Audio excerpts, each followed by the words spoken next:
എക്സാമിന് ഇനി 2 മാസമാണ്. 2 മാസം ഇല്ല, ഇനി 55 ദിവസമാണ് ഉള്ളത്.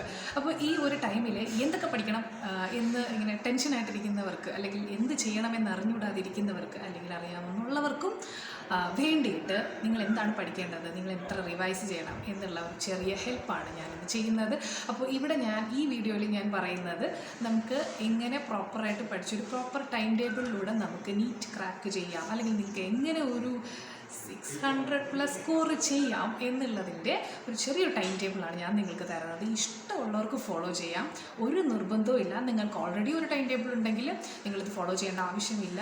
പിന്നെ ഈ ടൈം ടേബിൾ എന്ന് പറയുന്നത് ഓരോരുത്തർക്കും വ്യത്യസ്തമായിരിക്കും. എന്ന് പറയുമ്പോൾ ചിലവർക്ക് ഇതിനകത്ത് തരുന്ന ഈ ടൈം ടേബിൾ ബേസിസിൽ ഒരു ചാപ്റ്റർ ചിലപ്പോൾ പഠിച്ച് തീർക്കാൻ കഴിഞ്ഞെന്ന് വരില്ല. അതുകൊണ്ട് തന്നെ എപ്പോഴും നിങ്ങൾ സ്വന്തമായിട്ടൊരു ടൈം ടേബിൾ ഉണ്ടാക്കുന്നതാണ് ഏറ്റവും ബെറ്റർ. പക്ഷേ ഒരു ഹെൽപ്പ് വേണമെന്നുള്ളവർക്ക് ഈ ടൈം ടേബിൾ ഫോളോ ചെയ്യാം. പിന്നെ ഈ ടൈം ടേബിൾ ഫോളോ ചെയ്യുവാണെങ്കിൽ ഇത് കുറച്ച് പാടായിരിക്കും, പക്ഷേ ഈ ടൈം ടേബിൾ ഫോളോ ചെയ്യുകയാണെങ്കിൽ ഉറപ്പായിട്ടും നിങ്ങൾക്ക് 600+ മേടിക്കാൻ കഴിയും. ഞാൻ ഉറപ്പിച്ച് പറയാണ് കഴിയും. കാരണം ഇത് നടത്താൻ പറ്റുവാണെങ്കിൽ എന്തായിരിക്കും നിങ്ങൾ 600+ സ്കോർ ചെയ്യാൻ അർഹർ തന്നെയാണ്. ഓക്കെ, നമുക്ക് ഈ ടൈം ടേബിളിലേക്ക് പോകാം. അതിന് മുൻപ് നിങ്ങൾ എന്നെ ആദ്യമായിട്ടാണ് കാണുന്നതെങ്കിൽ, ഞാൻ നിങ്ങളുടെ ക്വാറന്റൈൻ ടീച്ചർ, ഈ ചാനൽ ആദ്യമായിട്ടാണ് കാണുന്നതെങ്കിൽ സബ്സ്ക്രൈബ് ചെയ്തോളൂ. അപ്പോൾ നമുക്ക് ടൈം ടേബിൾ തുറന്ന് നോക്കാം.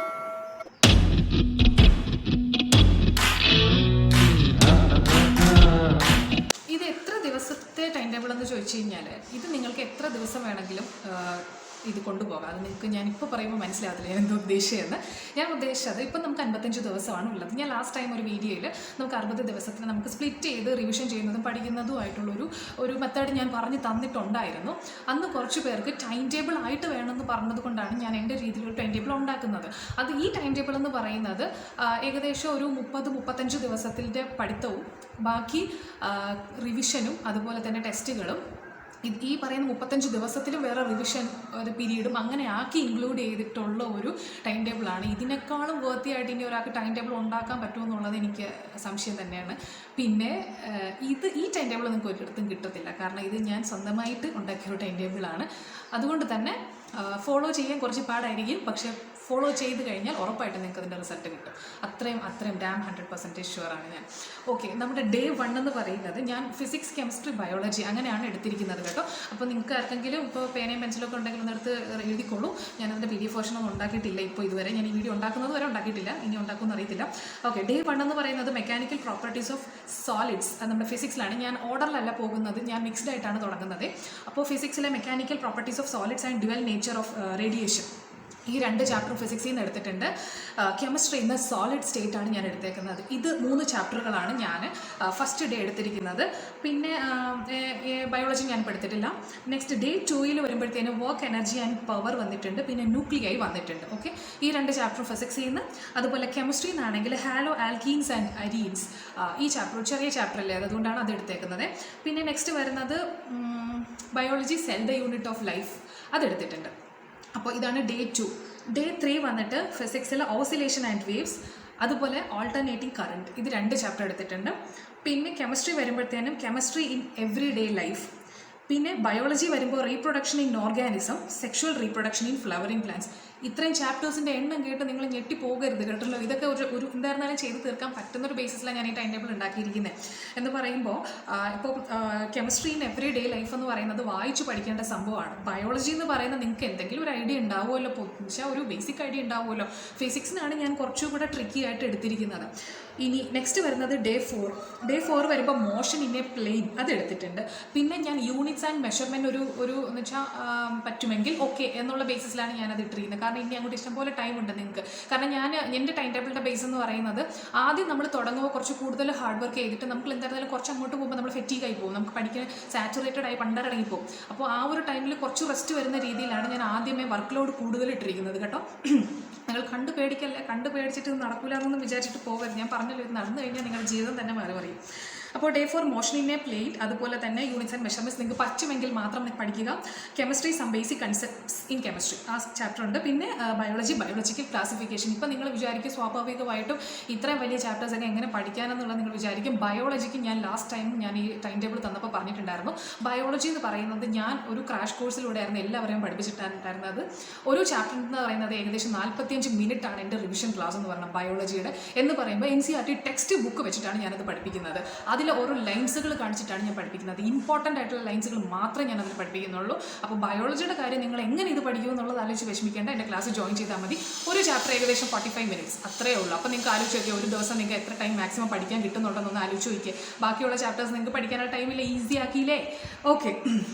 ഡേ 5 എന്ന് പറയുന്നത് മോഷൻ ഇൻ സ്ട്രെയിറ്റ് ലൈൻ. അതുപോലെ തന്നെ അന്നത്തെ ദിവസം ഞാൻ chemistry alcohol, phenol and ether ആ ചാപ്റ്ററാണ് ഇട്ടിട്ടുള്ളത്. പിന്നെ സർപ്രൈസ് എന്താണെന്ന് വെച്ച് കഴിഞ്ഞാൽ അന്നത്തെ ദിവസം നമുക്ക് ബയോളജി വേറെ ചാപ്റ്റേഴ്സുകളൊന്നുമില്ല. അന്നത്തെ ദിവസം നമ്മൾ ഒരു മോക്ക് ടെസ്റ്റാണ് ചെയ്യുന്നത്. ഓക്കെ, മോക്ക് ടെസ്റ്റ് നിങ്ങൾക്ക് ഈസി അവൈലബിൾ ആയിട്ട് നിങ്ങൾക്ക് എല്ലായിടത്തും കിട്ടുന്നതാണ്. ഇല്ലെങ്കിൽ നിങ്ങൾക്ക് കിട്ടുന്നില്ല എന്നുണ്ടെങ്കിൽ നിങ്ങൾ റാൻഡം ആയിട്ട് കുറച്ച് ക്വസ്റ്റ്യൻസുകൾ എടുക്കുക. ഏകദേശം 200 ക്വസ്റ്റ്യൻസ് ആണ് നമുക്ക് ഇപ്പോഴത്തെ നീറ്റ് പ്രകാരം വേണ്ടത്. അപ്പം നമ്മളിപ്പോൾ അതിൽ 150 ഉള്ളൂ എന്ന് പറഞ്ഞിട്ട് നമുക്കിപ്പോൾ നോക്കേണ്ട ആവശ്യമില്ല. ഓക്കെ, നമ്മൾ 200 ക്വസ്റ്റ്യൻസ് തന്നെയാണ് എടുക്കുന്നത്. 200 ക്വസ്റ്റ്യൻസ് എടുത്തിട്ട് നമ്മൾ ചെയ്യുക വേണ്ടത്. ഓക്കെ, അത് നമ്മൾ ചെയ്യാം. അപ്പോൾ അതിൽ നിങ്ങളുടെ സ്കോർ എന്താണെന്ന് വെച്ചാൽ നിങ്ങളൊന്ന് എവിടെയെങ്കിലും ഒരു പേജിനകത്ത് ഒരു പേപ്പറിനകത്ത് മെൻഷൻ ചെയ്ത് വെച്ചേക്കുന്നത്. നമുക്ക് പിന്നെ അവസാനം ആകുമ്പോഴത്തേന് ഇമ്പ്രൂവ് ആകുന്നുണ്ടോ, ഞാൻ പറഞ്ഞാൽ സത്യമാണോ കള്ളമാണോ എന്ന് അറിയണമല്ലോ. അപ്പോൾ അതിന് വേണ്ടിയിട്ട് ഈ ഗ്രാൻഡ് ടെസ്റ്റിൻ്റെ മാർക്ക് ഒന്ന് എഴുതി വയ്ക്കുക. ഗ്രാൻഡ് ടെസ്റ്റ് അല്ല, മോക്ക് ടെസ്റ്റ് ഒന്ന് ചെയ്ത് വയ്ക്കാം. ഓക്കെ, ദെൻ ഡേ 6 വരുമ്പോഴത്തേനും ഇലക്ട്രിക് ചാർജസ് ആൻഡ് ഫീൽഡ് ഈ ചാപ്റ്ററാണ് ഫിസിക്സിൽ നിന്ന് വരുന്നത്. കെമിസ്ട്രി ഈ ദിവസം എടുത്തിട്ടില്ല, അതായത് ഡേ 6 നമ്മൾ എടുത്തിട്ടില്ല. നമ്മൾ പകരം ബയോളജിയിലാണ് പോകുന്നത്. Plant kingdom, morphology in flowering plants, anatomy in flowering plants. ഇപ്പോഴും ഞാൻ നിങ്ങളുടെ അടുത്ത് പറയുകയാണ്, നിങ്ങൾ ഇത്രയും ചാപ്റ്ററിൻ്റെ നമ്പർ കണ്ട് പേടിക്കേണ്ട ഒരു ആവശ്യമില്ല. ഞാൻ പറഞ്ഞു എൻ്റെ ക്ലാസ് എന്ന് പറയുന്നത് ഒരു ചാപ്റ്ററിൻ്റെ 45 മിനിറ്റ്സ് ആണ്. അപ്പോൾ ബയോളജി മാത്രമേ ഞാൻ എടുത്തിട്ടുള്ളൂ. ബാക്കിയുള്ളതിനെ പറ്റിയിട്ട് ഞാൻ ആലോചിക്കുന്നതേ ഉള്ളൂ. അപ്പോൾ 45 മിനിറ്റ്സ് ആണ്. അപ്പോൾ ഈ 45 മിനിറ്റ്സ് എന്ന് പറയുമ്പോൾ നിങ്ങൾക്ക് ആലോചിച്ച് നോക്കി, പിന്നെ നിങ്ങൾക്ക് സമയം വരും. ഒരു ദിവസം ഒരുപാട് MCQs ചെയ്ത് തീർക്കാനുള്ള ടൈമും കിട്ടും ഈ ക്ലാസ് ഫോളോ ചെയ്യുകയാണെങ്കിൽ. ഓക്കെ, അപ്പോൾ അതുകൂടെ നോക്കുക. നിങ്ങൾക്ക് ആ ക്ലാസ് വേണമെന്നുള്ളവർ യുവർ ക്വാറന്റൈൻ ടീച്ചർ ആപ്പ് ഒന്ന് ഡൗൺലോഡ് ചെയ്തിട്ട് അതിനകത്ത് നോക്കാവുന്നതാണ്. അതിനെപ്പറ്റി കൂടുതൽ ആർക്കെങ്കിലും അറിയണമെന്നുണ്ടെങ്കിൽ എനിക്ക് മെസ്സേജ് ചെയ്യാം, എന്നെ കോൺടാക്ട് ചെയ്യാം. ഓക്കെ, ദെൻ ഡേ 7 വന്നിട്ട് കറണ്ട് ഇലക്ട്രിസിറ്റി ഫിസിക്സ്. അത് ഇച്ചിരി പാടുള്ള ചാപ്റ്ററാണ് കേട്ടോ. അപ്പോൾ ഞാൻ അതുകൊണ്ട് വലിയൊരു വേറെ ചാപ്റ്റേഴ്സ് ഒന്നും ആഡ് ചെയ്തിട്ടുണ്ടായിരുന്നില്ല. ഞാൻ ജസ്റ്റ് ഹ്യൂമൻ ഫിസിയോളജി ഇട്ടിട്ടുണ്ട്. അത് ഞാനിപ്പോൾ ഹ്യൂമൻ ഫിസിയോളജി ഇട്ടിട്ടുണ്ടെന്ന് വെച്ചിട്ട് പേടിക്കുകയൊന്നും വേണ്ട. ഇപ്പോൾ എൻ്റെ ക്ലാസ് ഉള്ളവർക്കാണെങ്കിൽ, എൻ്റെ ക്ലാസ് ക്രാഷ് കോഴ്സ് എടുത്തിട്ടുള്ളവർക്കാണെങ്കിൽ അത് ഈസി ആയിരിക്കും. ഇല്ലാത്തവരാരെങ്കിലും ഉണ്ടെങ്കിൽ ഹ്യൂമൻ ഫിസിയോളജീനെ ചാപ്റ്ററായിട്ട് സ്പ്ലിറ്റ് ചെയ്ത് പോകുന്നതായിരിക്കും ബെറ്റർ. ഓക്കെ, കാരണം ക്ലാസ് ഉള്ളവർക്കാണെങ്കിൽ എനിക്ക് തോന്നുന്നു ഏകദേശം 5 ചാപ്റ്ററോളം ഹ്യൂമൻ ഫിസിയോളജിയിൽ വരുന്നുണ്ട്. ഏകദേശം ഒരു വീഡിയോ 45 മിനിറ്റ് വെച്ചിട്ട് നമുക്കത് കവർ ചെയ്യാൻ പറ്റും. സോ ക്ലാസ് ഉള്ളവർക്ക് അത് ഈസി ആയിരിക്കും. ക്ലാസ് ഇല്ലാത്തവരാണെങ്കിൽ നമുക്കതിനെ സ്പ്ലിറ്റ് ചെയ്തിട്ട് ഓരോ ദിവസം ഓരോ ചാപ്റ്ററായിട്ട് എടുക്കാം. അതുപോലെ അപ്പോൾ ഹ്യൂമൻ ഫിസിയോളജിയിൽ നിങ്ങൾ രണ്ട് ചാപ്റ്ററായിട്ട് ഈ ദിവസങ്ങളിൽ പഠിക്കുക. അതായത് ആദ്യം digestion and absorption, breathing and exchange, അങ്ങനത്തെ ഒരു ഓർഡറിൽ പഠിച്ചു പോകാം. ഓക്കെ, ദെൻ ഡേ 8 ആണ് പറയുന്നത്. ഡേ 8 വരുമ്പോഴത്തേനും നമ്മൾ ഫിസിക്സിൽ കറണ്ട് ഇലക്ട്രിസിറ്റി പഠിച്ച് പണ്ടാറങ്ങിയിരിക്കുവാണല്ലോ. അപ്പോൾ നമുക്ക് ഇനി ഫിസിക്സ് ഇപ്പോൾ കൊണ്ടുവന്നു കഴിഞ്ഞാൽ മറ്റേ ഈ പണിയൊക്കെ നിർത്തിയിട്ട് അങ്ങ് പോകാൻ തോന്നും. അതുകൊണ്ട് വേണ്ട. അതുകൊണ്ട് ഞാൻ കെമിസ്ട്രി സ്ട്രക്ചർ ഓഫ് ആറ്റം എടുത്തു, ആൽഡിഹൈഡ്സ്, കീറ്റോൺസ് എടുത്തു, പിന്നെ അമൈൻസ് എടുത്തു. ഇതോടുകൂടെ എനിക്ക് തോന്നുന്നു ഹൈഡ്രോ കാർബൺസും എടുത്തു. അത്രയും മാത്രമേ അന്നത്തെ ദിവസം ഉള്ളൂ. അപ്പോൾ ഇനിയിപ്പോൾ ദൈവം ഈ പിള്ളേരെ അടിക്കാൻ വരാതിരുന്നാൽ മതിയായിരുന്നു. അത്ര മാത്രമേ ഉള്ളൂ. 4-5 ചാപ്റ്റർ തന്നിട്ട് അത്ര മാത്രമേ ഉള്ളൂ എന്ന് എന്തോന്നാണ് പറയുന്നതെന്ന് ചോദിക്കരുത് കേട്ടോ. ഓക്കെ, ആക്ച്വലി ഇത് സിമ്പിളാണ്. നമ്മൾ എത്രയും നമ്മുടെ മനസ്സിലുള്ള ഒരു കഷ്ടപ്പെടണം എന്നുള്ള ഒരു ചിന്ത അനുസരിച്ചാണ് നമ്മൾ ഇരിക്കത്തുള്ളൂ. എന്ന് വെച്ചാൽ ഈ ഒരു ടൈമിൽ കഷ്ടപ്പെട്ടിട്ട് റിലാക്സ് ചെയ്ത്, ഒരുപാട് കഷ്ടപ്പെട്ടിട്ട് റിലാക്സ് ചെയ്ത് അങ്ങനെ ഒരു സംഭവം നമുക്കില്ല. ഇനി നമുക്ക് കഷ്ടപ്പാടുകൾ മാത്രമേ ഉള്ളൂ ഈ 2 മാസം. ഇനി നിങ്ങൾ റിലാക്സ് ചെയ്യുന്നതിനെ പറ്റിയിട്ട് 2 മാസം കഴിഞ്ഞിട്ട് ആലോചിക്കാം. ഓക്കെ, അതുകൊണ്ട് തന്നെ ഇതൊന്നും ഒരു എന്താ പറയുക വലിയൊരു സംഭവമല്ല. പിന്നെ ഞാൻ നിങ്ങൾക്ക് ഈ ടൈം ടേബിൾ ഉണ്ടാക്കിയിരുന്നത് ഒരു ബ്രേക്ക് കൂടെ ഇൻക്ലൂഡ് ചെയ്തിട്ടാണ് ഞാൻ ഉണ്ടാക്കിയിരിക്കുന്നത്. ഇതിൽ വരെ ഇനി ഉണ്ടാക്കാൻ കഴിയത്തില്ല. അതുകൊണ്ട് തന്നെ ഇത്രയും ദിവസം നിങ്ങൾ മാക്സിമം ചെയ്യുക. ഇടയ്ക്കുള്ള നിങ്ങൾക്ക് ഒരു ഗ്യാപ്പ് വരുന്ന സമയം മാത്രം നിങ്ങൾ റിലാക്സ് ചെയ്യുക. അപ്പോൾ നിങ്ങൾക്ക് ഒന്നുകൂടെ ഒന്ന് റീഫ്രഷ്മെൻ്റ് ഒരു ഇതുണ്ടാവും. ഓക്കെ, അപ്പോൾ നെക്സ്റ്റ് നമ്മുടെ ഡേ 8 ഞാൻ അത് മാത്രമേ ഇൻക്ലൂഡ് ചെയ്തിട്ടുള്ളൂ. വേറെ ഒന്നും ഇല്ല, അത് മാത്രം പഠിച്ചിട്ട് ഉണ്ടായിരിക്കാം. ഓക്കെ, നെക്സ്റ്റ് ഡേ 8 വന്നിട്ട് അഗെയിൻ സർപ്രൈസ്. ഇത്രയും നമ്മൾ പഠിച്ച ചാപ്റ്റേഴ്സുകളുണ്ടല്ലോ. ഇപ്പോൾ നമ്മൾ ഏകദേശം ഒരുപാട് പഠിച്ചു. ഇത്രയും നമ്മൾ പഠിച്ച ചാപ്റ്റേഴ്സ് റിവിഷൻ ചെയ്യാനുള്ള ടൈമാണ്. ഇനിയിപ്പോൾ നിങ്ങൾക്ക് റിവിഷൻ അല്ല, നിങ്ങൾക്ക് ഒരുപാട് പെൻഡിങ് ഉണ്ടെങ്കിൽ നിങ്ങൾക്ക് ആ ഒരു പെൻഡിങ് പോർഷൻസ് കംപ്ലീറ്റ് ചെയ്യാനുള്ള ഒരു ടൈമാണ്. അത് മാത്രമേ ഇവിടെ ചെയ്യുന്നുള്ളൂ. വേറെ പുതിയ ടോപ്പിക് ഒന്നും നമ്മൾ പഠിക്കത്തില്ല. ഓക്കെ, അപ്പോൾ മനസ്സിലായാലും ഇതിൻ്റെയൊക്കെ ഒരു ഇമ്പോർട്ടൻസ് എന്താണെന്നുള്ളത്. കാരണം നമ്മൾ പഠിക്കാൻ തുടങ്ങിക്കഴിഞ്ഞാൽ നമ്മൾ പഠിച്ച് പോകും. ഇതിലെന്തെങ്കിലും ഓർമ്മയുണ്ടോ എന്ന് നോക്കിയാൽ മാത്രമല്ലേ നമുക്കതിൽ ഇമ്പ്രൂവ്മെൻറ്റ് ഇമ്പോർട്ടൻ്റ് ആയിട്ട് എന്തൊക്കെ ഇനി പഠിക്കാനുണ്ട്, അല്ലെങ്കിൽ എന്തൊക്കെ ഇമ്പ്രൂവ്മെൻറ്റ് വരുത്തണോ എന്നുള്ളത് അറിയാൻ പറ്റത്തുള്ളൂ. സോ അതുകൊണ്ടാണ് റിവിഷൻ കൊടുത്തിരിക്കുന്നത്. നെക്സ്റ്റ് ഡേ 9, അതായത് ഡേ 10 ആണ്. മറ്റേ റിവിഷൻ പോർഷൻ ഒഴിച്ച് കഴിഞ്ഞാൽ ഡേ 9 ആണല്ലോ. പഠിക്കണ കണക്ക് പ്രകാരം ഡേ 9 ആണല്ലോ, അതാണ് ഞാൻ ഉദ്ദേശിച്ചത്. ഡേ 9 നമ്മൾ ലോസ് ഓഫ് മോഷനാണ് ഫിസിക്സിൽ വരുന്നിരിക്കുന്നത്. അതുപോലെ കെമിസ്ട്രിയിൽ ഞാൻ ജസ്റ്റ് വായിച്ച് പഠിക്കാനുള്ള ചാപ്റ്റേഴ്സ് മാത്രമേ ഇൻക്ലൂഡ് ചെയ്തിട്ടുള്ളൂ. കാരണം ലോസ് ഓഫ് മോഷൻ ഇച്ചിരി ചോറി ചാപ്റ്ററാണ്. എന്താ പോളിമേഴ്സും അതുപോലെ തന്നെ general principles and process of isolation of എലമെൻസും പിന്നെ എൻവയോൺമെൻറ്റൽ കെമിസ്ട്രിയും ഇത് 3 ചാപ്റ്ററും വായിച്ച് പഠിക്കേണ്ട ചാപ്റ്ററാണ് അല്ലേ. അപ്പോൾ അതുകൊണ്ട് തന്നെ നമുക്ക് വായിച്ച് പഠിക്കണം. നെക്സ്റ്റ് ഡേ 10 വന്നിട്ട് മൂവിങ് ചാർജസ് ആൻഡ് മാഗ്നറ്റിസം. അത്രയാണ് ആ ഒറ്റ ചാപ്റ്ററാണ് ഇട്ടിരിക്കുന്നത്. ആ ഒറ്റ ചാപ്റ്റർ കൊണ്ട് രാവിലെ തൊട്ട് വൈകുന്നേരം വരെ ഇരിക്കാനല്ല. അതിൻ്റെ ബാക്കി ടൈം എന്ന് പറയുന്നത് നിങ്ങൾ റാൻഡമായിട്ട് MCQs എടുത്ത് പ്രാക്ടീസ് ചെയ്യാൻ വേണ്ടിയിട്ടുള്ള ഒരു ടൈമാണ്. ഈ ചാപ്റ്റർ പഠിച്ചു കഴിഞ്ഞാലുള്ള നിങ്ങളുടെ ഫുൾ ടൈം. ഓക്കെ, നിങ്ങൾക്ക് ഇത്രയും നല്ലൊരു ടൈം ടേബിൾ എനിക്ക് തോന്നില്ല, ലോകത്ത് ആരെങ്കിലും തരുമെന്ന് എനിക്ക് തോന്നുന്നില്ല. ഓക്കെ, ഞാൻ തന്നെ എന്നെ പൊക്കി പറയുന്നതെന്ന് വിചാരിക്കരുത്. എനിക്ക് എന്നെ അങ്ങ് കണ്ടിട്ട് ഇങ്ങനെ ഇത്രയും നല്ല ടൈം ടേബിൾ എന്ന് എനിക്ക് തന്നെ തോന്നി. അതുകൊണ്ടാണ് ഞാൻ അങ്ങനെ പറയുന്നത് കേട്ടോ. നിങ്ങൾ വിചാരിക്കരുത് വെറുതെ ഇരുന്ന് സ്വന്തമായിട്ട് ടൈം ടേബിൾ ഉണ്ടാക്കിയിട്ട് സ്വന്തമായിട്ട് പൊക്കി പറഞ്ഞുകൊണ്ടിരിക്കണമെന്ന് അങ്ങനെയൊന്നും അല്ല കേട്ടോ. ഓക്കെ, ഡേ 11 വരുന്നത് ഇലക്ട്രോ മാഗ്നറ്റിക് ഇൻഡക്ഷൻ, അതുപോലെ തന്നെ മാഗ്നറ്റിസം ആൻഡ് മാറ്റർ. അതാണ് നമ്മുടെ ഫിസിക്സിൽ വരുന്നത്. കെമിസ്ട്രിയിൽ periodic table and periodicity in properties. അത് നമ്മുടെ 3rd ചാപ്റ്റർ ആണെന്ന് തോന്നുന്നു അല്ലേ, 3rd ചാപ്റ്റർ. നെക്സ്റ്റ് വരുന്നത് ലിവിങ് വേൾഡ് പിന്നെ വലിയ ടൈമൊന്നും എടുക്കത്തില്ലല്ലോ. നെക്സ്റ്റ് വരുന്നത് 12th ഡേ എന്ന് പറയുന്നത് ഭയങ്കര സംഭവമാണ്. എന്താണെന്നറിയാമോ, എനിക്ക് പണ്ട് പഠിച്ചുകൊണ്ടിരുന്നപ്പോഴത്തേന് ഇഷ്ടമില്ലാത്ത ചാപ്റ്ററായിരുന്നു റൊട്ടേഷണൽ മോഷൻ. ആ ചാപ്റ്ററാണ് ഞാൻ ഇട്ടിരിക്കുന്നത്. ഇനി പേടിക്കേണ്ട, നിങ്ങൾ അന്നത്തെ ദിവസം ഞാൻ വേറെ ഒരു ചാപ്റ്റർ ഇട്ടിട്ടില്ല, റൊട്ടേഷൻ മോഷൻ മാത്രമേ ഇട്ടിട്ടുള്ളൂ. ഓക്കെ, എന്ന് വെച്ചാൽ അത് പാടായിട്ടുള്ളവർക്ക് കുറച്ച് ടൈം എടുത്തിരുന്ന് അന്നത്തെ ദിവസം കുത്തിയിരുന്ന് അങ്ങ് പഠിച്ച് തീർക്കണം. അതിന് വേണ്ടിയിട്ടാണ് ആ ചാപ്റ്റർ മാത്രമായിട്ട് ഇട്ടത്. ഓക്കെ, അപ്പോൾ റൊട്ടേഷൻ മോഷൻ്റെ കൂടെ നിങ്ങൾക്ക് ഹൈഡ്രജൻ പറ്റുമെങ്കിൽ മാത്രം എടുക്കുക, ഇല്ലെങ്കിൽ വേണ്ട, നമുക്ക് വേറെ ദിവസം എടുക്കാം. ഓക്കെ, നെക്സ്റ്റ് വരുന്ന ഡേ 13 ഇലക്ട്രോ മാഗ്നറ്റിക് വേവ്സ്. അതാണ് ഫിസിക്സിൽ നിന്ന് എടുത്തിരിക്കുന്നത്. നെക്സ്റ്റ് ഞാൻ കെമിസ്ട്രിയിൽ നിന്ന് ഞാൻ അങ്ങനെയൊന്നും ഇട്ടിട്ടില്ല. നിങ്ങൾക്ക് പ്രീവിയസ് ആയിട്ട് പഠിച്ച ഏതെങ്കിലും ചാപ്റ്ററിൽ എന്തെങ്കിലും പെൻഡിങ് കെമിസ്ട്രി കിടക്കുവാണെങ്കിൽ നിങ്ങൾക്ക് കെമിസ്ട്രി അവിടെ പഠിക്കാം. ബയോളജി ഞാൻ ഇട്ടിരിക്കുന്നത് പ്ലാന്റ് കിങ്ഡം. ഓക്കെ, ഇപ്പോൾ ഞാൻ മനസ്സിലായല്ലോ എത്ര എന്ന് വെച്ചാൽ സിമ്പിൾ പോലത്തെ രീതിയിലാണ്. ആദ്യം കുറച്ച് കഷ്ടപ്പാടുണ്ടെങ്കിലും ഇടയ്ക്കിടയ്ക്ക് നിങ്ങൾക്ക് ഗ്യാപ്പ് തന്നാണ് ഞാൻ ടൈം ടേബിൾ ഉണ്ടാക്കിയിരിക്കുന്നത്. അതുകൊണ്ടാണ് പറഞ്ഞാൽ നിങ്ങൾക്ക് വേറെ ഒരിടത്തു നിന്ന് ഇത് കിട്ടത്തില്ല എന്നുള്ളത്. നെക്സ്റ്റ് വരുന്നത് 14th ഡേ 14 റേ ഓപ്റ്റിക്സ് ആണ് ഇട്ടേക്കുന്നത്. അതുകൊണ്ട് റേ ഓപ്റ്റിക്സ് അത്യാവശ്യം ഒരു ഇച്ചിരി പാടുള്ള ചാപ്റ്റർ അല്ലേ. അതുകൊണ്ട് ഞാൻ കെമിസ്ട്രിയിൽ നിന്നൊന്നും എടുത്തിട്ടില്ല. ബയോളജിയിൽ നിന്ന് മോർഫോളജി ഇൻ ഫ്ലവറിംഗ് പ്ലാന്റ്സ് എടുത്തിട്ടുണ്ട്. ഓക്കെ, ബയോളജി നിങ്ങൾക്ക് എൻ്റെ ക്ലാസ് എടുക്കാവുന്നതാണ്. നെക്സ്റ്റ് വരുന്നത് ഡേ 15 ഗ്രാവിറ്റേഷനാണ് ഞാൻ ഫിസിക്സിൽ നിന്ന് എടുത്തിരിക്കുന്നത്. കെമിസ്ട്രിയിൽ നിന്ന് ഞാൻ S ബ്ലോക്കും P ബ്ലോക്കുമാണ് എടുത്തിരിക്കുന്നത്. അത് അത്യാവശ്യം കുഴപ്പമില്ല, ഈസി ആയിട്ട് വായിച്ച് പഠിക്കാനുള്ളതല്ലേ. അപ്പോൾ ഇതിൻ്റെ കൂട്ടത്തിൽ നിങ്ങൾക്ക് ചില ദിവസങ്ങളിൽ ചിലപ്പോൾ ടൈം ഉണ്ടാവാൻ, ചില ദിവസങ്ങളിൽ നിങ്ങൾക്ക് ടൈം ഉണ്ടാകാൻ നല്ല ഹെക്ടിക് ടൈം ടേബിൾ ആയിരിക്കും. അപ്പോൾ നിങ്ങൾ ചെയ്യേണ്ട ടൈമുള്ള ടൈമാണെങ്കിൽ നിങ്ങൾ കുറച്ചുകൂടെ MCQs പ്രാക്ടീസ് ചെയ്യുക. ആ ദിവസം ടൈം ഇല്ലാന്നുണ്ട് അതുപോലെ തന്നെ, അല്ലെങ്കിൽ നിങ്ങൾക്ക് പെൻഡിങ് ആയിട്ട് ഏതെങ്കിലും ചാപ്റ്റേഴ്സ് നേരത്തെ മുന്നത്തെ ടൈം ടേബിളിൽ കിടക്കുവാണെങ്കിൽ അത് നിങ്ങൾക്ക് കംപ്ലീറ്റ് ചെയ്യാം. ഓക്കെ, നെക്സ്റ്റ് വരുന്നത് ഡേ 16 മെക്കാനിക്കൽ പ്രോപ്പർട്ടീസ് സോളിഡ്സ് അതല്ലേ ഫ്ലൂയിഡ്സ് ആണ് ഞാൻ ഇട്ടിരിക്കുന്നത്, വേറെ ഒന്നും ഇട്ടിട്ടില്ല. അതായത് ഫിസിക്സിലെ fluids, mechanical properties of fluids. പിന്നെ ഞാൻ ഇട്ടേക്കുന്നത് കെമിസ്ട്രിയിലെ സ്റ്റേറ്റ്സ് ഓഫ് മാറ്റർ. പിന്നെ ഞാൻ കെമിക്കൽ കൈനറ്റിക്സ് ഇട്ടിട്ടുണ്ട്. ബയോളജിയുടെ ഞാൻ ചാപ്റ്റർ എടുത്തിട്ടില്ല, കെമിക്കൽ കൈനറ്റിക്സ് ഇട്ടിട്ടുണ്ട്. നിങ്ങൾക്ക് അത് പറ്റുമെങ്കിൽ മാത്രം ചെയ്യുക, ഇല്ലെങ്കിൽ നെക്സ്റ്റ് ഡേ ചെയ്യുക. അതായത് ഡേ 17 ഞാൻ ജെനറ്റിക്സ് മാത്രമേ ബയോളജിയുടെ ഇട്ടിട്ടുള്ളൂ.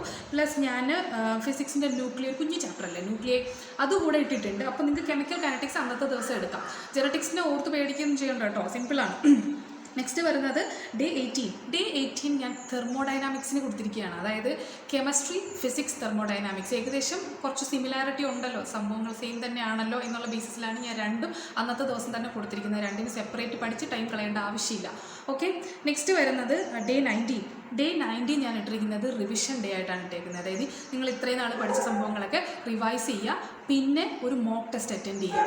ഓക്കെ, ഒരു മോക്ക് ടെസ്റ്റ് അറ്റൻഡ് ചെയ്യുക. ഇവിടെ നമ്മുടെ വീട്ടിലൊരു പട്ടിയുണ്ട് കേട്ടോ.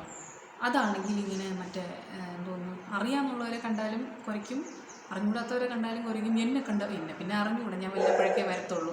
അത് കാരണം എന്നെ കണ്ടാലും കുറയ്ക്കും. എന്നെ കണ്ടു കഴിഞ്ഞാൽ പിടിച്ച് തിന്നാൻ നിൽക്കണ പോലെ മറ്റെന്താ ഭൂമിയിലെങ്ങും കണ്ടിട്ടില്ലാത്ത ഏതോ സ്ത്രീയെ നോക്കുന്നത് പോലെയാണ് അതെന്നെ നോക്കുന്നത്. അതിൻ്റെ വീട്ടിലുള്ള ആളാണെന്ന് പോലും അതിനറിഞ്ഞുകൂടാ. അതാണ് അവസ്ഥ. അതുകൊണ്ട് വെറുതെ ഇരുന്ന് കുറച്ചുകൊണ്ടിരിക്കും. ഇങ്ങനെ എന്തോന്ന് ആ ആളും ഇവിടെ നിന്ന് ഓടി ജില്ല വിട്ട് വേറെ എവിടെയെങ്കിലും പോയാൽ പോലും ഇതിൻ്റെ കുര നിർത്തത്തില്ല. അതാണ് അതിൻ്റെ അവസ്ഥ. പിന്നെ day 20 thermal properties of matter ഫിസിക്സിൽ നിന്ന്, അതുപോലെ തന്നെ കൈനറ്റിക് തിയറി ഓഫ് ഗ്യാസസ് അതും ഫിസിക്സിൽ നിന്ന് എടുത്തിട്ടുണ്ട്. പിന്നെ നിങ്ങൾക്ക് അന്ന് ആർക്കെങ്കിലും കെമിക്കൽ കൈനറ്റിക്സ് പഠിക്കാൻ പറ്റിയില്ല എന്നുണ്ടെങ്കിൽ അന്ന് പഠിക്കാൻ വേണ്ടി കെമിക്കൽ കൈനറ്റിക്സ് ഇട്ടിട്ടുണ്ട്. ഓ മൈ ഗോഡ്, ഇത്ര സിമ്പിളായിരുന്നു. ദെൻ 21 ഡേ 21 സെമി കണ്ടക്ടറാണ് ഇട്ടിരിക്കുന്നത് ഫിസിക്സിൽ നിന്ന്. പിന്നെ റിഡോക്സ് റിയാക്ഷൻ ഇട്ടിട്ടുണ്ട്. ബയോമോളിക്യൂൾസ്, കെമിസ്ട്രിയിലെ ബയോമോളിക്യൂൾസ് ഇട്ടിട്ടുണ്ട്. ഇത് മൂന്നുമാണ് അന്നത്തെ ദിവസം എൻ്റെ ഓർമ്മ ശരിയാണെങ്കിൽ എനിക്ക് തോന്നുന്നു ഈ ഒരു ഡേ 21 കൊണ്ട് നമ്മുടെ ഫിസിക്സ് എല്ലാം ചാപ്റ്റേഴ്സ് തീരുമെന്നാണ് എനിക്ക് തോന്നുന്നത്. ഞാൻ ഏതെങ്കിലും ചാപ്റ്റർ വിട്ടുപോയിട്ടുണ്ടെങ്കിൽ ദയവ് ചെയ്ത് ഇതിനകത്ത് ഇൻക്ലൂഡ് ചെയ്യുക. എനിക്ക് കിട്ടിയ ചാപ്റ്റേഴ്സുകളെല്ലാം കൂടെ ബേസിലാണ് ഞാൻ ഓർഗനൈസ് ചെയ്തിരിക്കുന്നത്, കേട്ടല്ലോ. അതൊന്ന് ക്ഷമിച്ചോളണം കേട്ടോ. ഒരു മനുഷ്യന് എത്ര പെർഫെക്റ്റ് ആകാൻ പറ്റും. ഡേ 22 കെമിസ്ട്രിയാണ്, കോർഡിനേഷൻ കോമ്പൗണ്ടും പിന്നെ biology cell cycle and cell ഡിവിഷനാണ് എടുത്തിരിക്കുന്നത്. സിമ്പിൾ അല്ലേ? കോർഡിനേഷൻ കോമ്പൗണ്ട് ഇച്ചിരി പാടാണല്ലേ. Okay. Day 23 D and F block എടുത്തിട്ടുണ്ട്. പിന്നെ ഇക്ലിബ്രിയം എടുത്തിട്ടുണ്ട്. ഇക്ലിബ്രിയം മറ്റേ നമ്മുടെ കെമിസ്ട്രിയിലെ ഇക്ലിബ്രിയം അതെടുത്തിട്ടുണ്ട്. അത് ഇച്ചിരി ടൈം എടുക്കുന്നൊരു ചാപ്റ്ററാണ്. പിന്നെ അന്നത്തെ ദിവസം വേറെ ഒന്നുമില്ല. പിന്നെ നമുക്ക് ബാക്കി ടൈം കിട്ടാൻ ചാൻസ് കുറവാണ്, ഉണ്ടെങ്കിൽ നമുക്ക് MCQs ചെയ്യാം.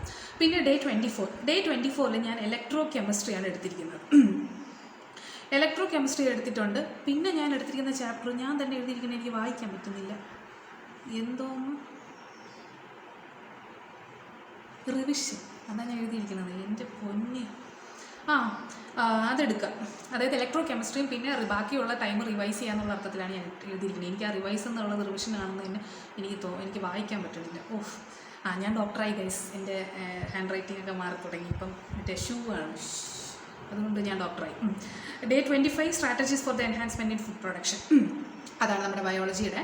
പിന്നെ ഞാനൊരു മോക്ക് ടെസ്റ്റ് കൂടെ അന്നത്തെ ദിവസം ഇട്ടിട്ടുണ്ട്. ഓക്കെ. ഇപ്പം നിങ്ങൾ ഈ മോക്ക് ടെസ്റ്റ് ഇപ്പോൾ എനിക്ക് തോന്നി ഈ ഒരു സ്റ്റേജിലൊക്കെ നിങ്ങൾക്ക് കാണുമ്പോൾ തന്നെ മനസ്സിലാവും നിങ്ങളുടെ മാർക്കൊക്കെ ഒരുപാട് മാറിയിട്ടുണ്ടാവേ. പിന്നെ വരുന്നത് ഡേ 26 ഞാൻ ഓർഗാനിസം ആൻഡ് പോപ്പുലേഷൻ, ബാക്കി ടൈം റിവിഷൻ എന്ന് പറയുമ്പോൾ ഈ പറയുന്ന ബയോളജി മാത്രമല്ല, നേരത്തെ നമ്മൾ പഠിച്ചു പോയ സബ്ജക്ട്സുകളെല്ലാം വരും. ഈ ഓരോ സബ്ജക്ട്സ് നിങ്ങൾ പഠിക്കുമ്പോൾ അതിൻ്റെ തന്നെ ഒരു ഫോർമുല നോട്ട് അല്ലെങ്കിൽ അതിൻ്റെ ഇമ്പോർട്ടൻറ്റ് ട്രിക്സ് നിങ്ങൾ ക്വസ്റ്റ്യൻസ് ഒക്കെ ചെയ്യുമ്പോൾ ഈ ക്വസ്റ്റ്യന് എളുപ്പ വഴി ഇതാണ് എന്ന് നിങ്ങൾക്ക് കിട്ടുവാണെങ്കിൽ അങ്ങനത്തെ സാധനങ്ങളൊക്കെ ഒരു പേപ്പറിനകത്ത് എഴുതി വെക്കണം കേട്ടോ. അപ്പോൾ റിവൈസ് ചെയ്യുന്ന ടൈമിൽ അത് വെച്ചിട്ട് വേണം റിവൈസ് ചെയ്യാൻ.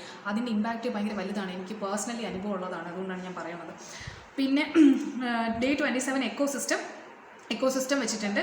പിന്നെ ബാക്കി നമുക്ക് മിനറൽ ന്യൂട്രീഷൻ, ഈ 2 ചാപ്റ്ററാണ് വെച്ചിട്ടുള്ളത്. ബാക്കി റിവിഷനാണ്. ഇനി അങ്ങോട്ട് എല്ലാം ബാക്കി റിവിഷനാണ് കേട്ടോ. ഡേ 28 ബയോഡൈവേഴ്സിറ്റി ആൻഡ് കൺസർവേഷൻ, പിന്നെ ഹ്യൂമൻ ഹെൽത്ത്, പിന്നെ ബാക്കി ടൈം റിവിഷനാണ്.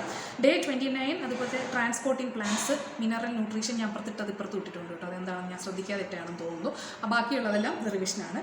പിന്നെ ഡേ 30 വന്നിട്ട് ഫോട്ടോസിന്തസിസ് ഇൻ പ്ലാന്റ്സ് ഉണ്ട്, റെസ്പിറേഷൻ ഇൻ പ്ലാന്റ്സ് ഉണ്ട്. പിന്നെ ബാക്കി ടൈം റിവിഷനാണ്. പ്ലസ് അന്നത്തെ ദിവസം ഞാൻ ഒരു മോക്ക് ടെസ്റ്റ് കൂടെ ഇട്ടിട്ടുണ്ട്.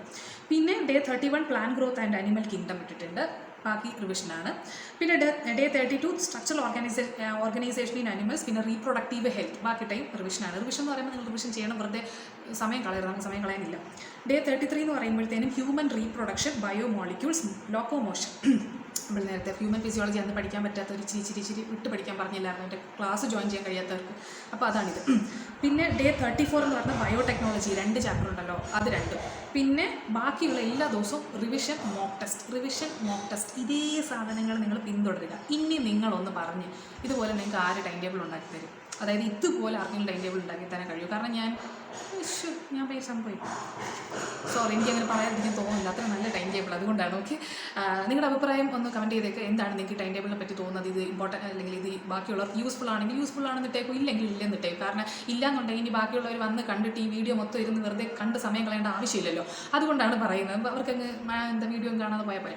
അപ്പോൾ അതുകൊണ്ടാണ് ഇത് യൂസ്ഫുൾ ആണെങ്കിൽ യൂസ്ഫുൾ എന്നിടാം. ഓക്കെ. നിങ്ങളുടെ അഭിപ്രായം എന്താണോ അതിടാം. ഓക്കെ. അപ്പോൾ ഇനി എന്തെങ്കിലും കാര്യങ്ങളുണ്ടെങ്കിൽ എന്നെ കോൺടാക്ട് ചെയ്യാൻ നിങ്ങൾക്ക് അറിയാമല്ലോ. ഇൻസ്റ്റാഗ്രാം, ഫേസ്ബുക്ക് ഞാൻ കുറവാണ്. പിന്നെ ടെലഗ്രാം യുവർ ക്വാറന്റൈൻ ടീച്ചർ, അതല്ലാതെ എൻ്റെ നമ്പർ കുറേ പേരുടെ കയ്യിലുണ്ട്. അപ്പോൾ അവർക്ക് എല്ലാവർക്കും വേണ്ടിയിട്ടാണ്.